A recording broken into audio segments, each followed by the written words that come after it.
Hey folks, it's Greg. You're watching Greg's Country Cabin Outdoors. Hope you're having a great day. I was just out at the shack and uh, I was going through some of my stuff, and this plain old bag was out there and it's loaded with fishing gear. Um, the thing I wanted to show you more than anything is the fact that I've got two more collapsible fishing poles in my shack. I've got the Protocol and the one that they call the Penn fishing rod, and that's this one right here.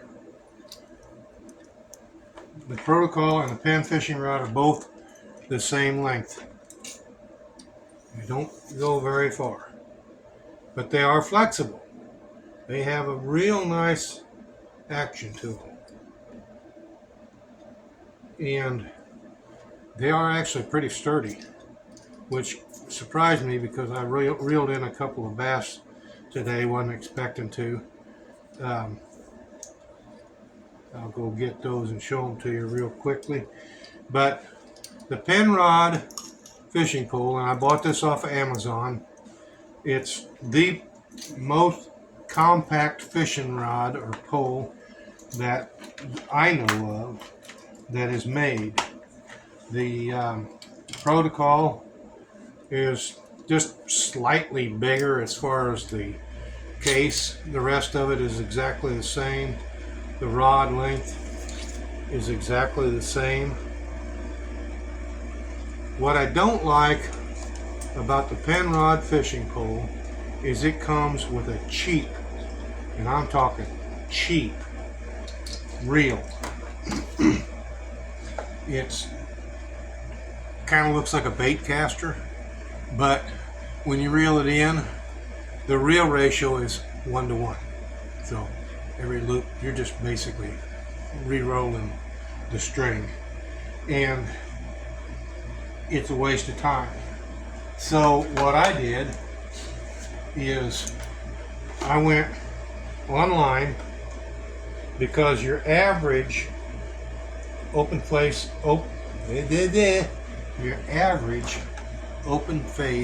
fishing reel does not fit on that rod.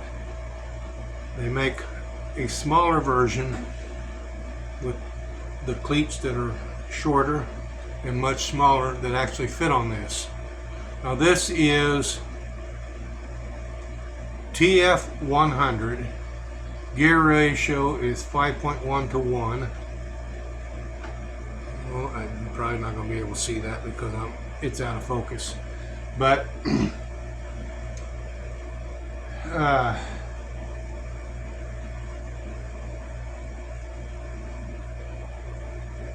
the reel holds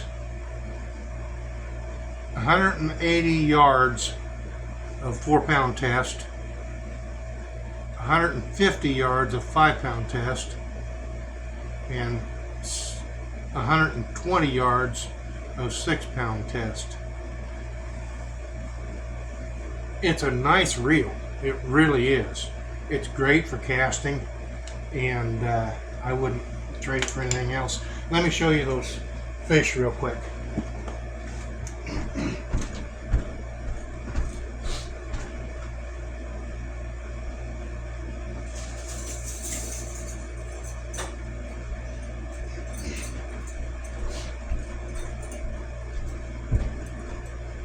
Well, these are the fish that I caught with the Penn rod,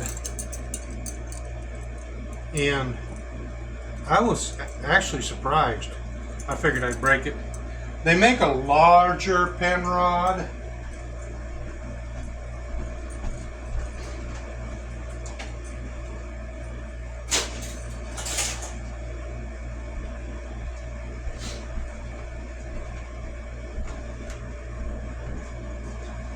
Unfortunately, I bought the larger Penn rod, and I was using it out of my canoe, I don't know what I did, but I stepped wrong and I stepped on it and broke it. So needless to say, it was worthless. So now, instead of throwing away the case, because I knew the case would be good for something, I store my 1/2-inch ferro rod in that case. But I want to show you a little bit more of the stuff that I have.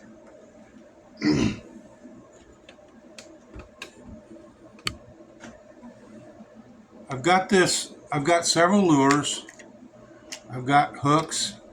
A lot of them are jig heads.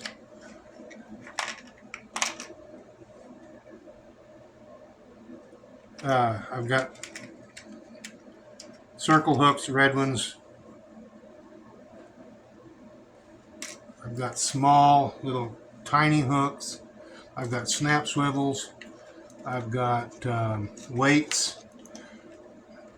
And that's all in this box, along with the pen rod and a stringer. In this box, I have an assortment of colored lures, a spinnerbait or two, but I've got nice little lures, and these are great for crappie fishing. Another assortment of hooks right here. White lures. I was told these are great, and they're not where I fish anyway. Another assortment of weights. So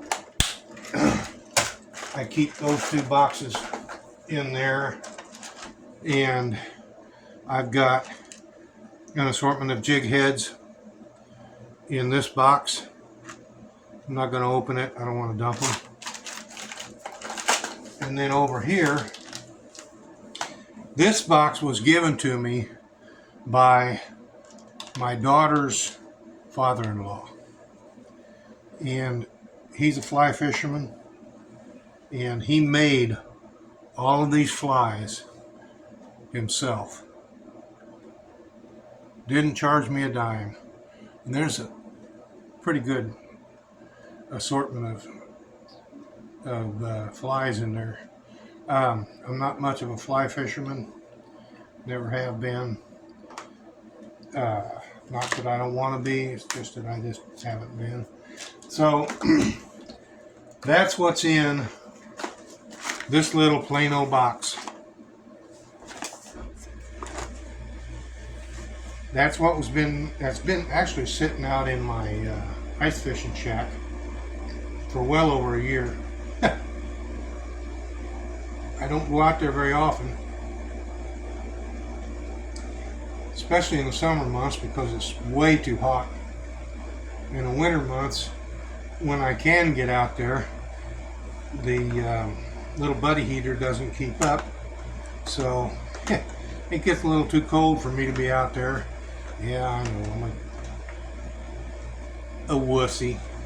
But anyway, that's all in that box that can easily be thrown over the shoulder. It has a nice shoulder strap, or you can carry it with a handle. Either way, total complete setup for fishing in one little bag. And this I picked up at Walmart. Forgot I even have a wacky worm in this little pouch on the side. Not that it's going to be any good. The best way to use a wacky worm is get it right out of a bag. They're fresh, and the fish will go after them. If they've been sitting in a bag like that, they're dried out, and that one might as well be thrown away. Anyway, hope you liked this little video. If you did, please give it a thumbs up, and if you haven't already, please subscribe to my channel. I really appreciate it. Leave a comment. Might be a goofy comment, and I might give you a goofy response. But hey, leave a comment. I appreciate it. Thanks for watching.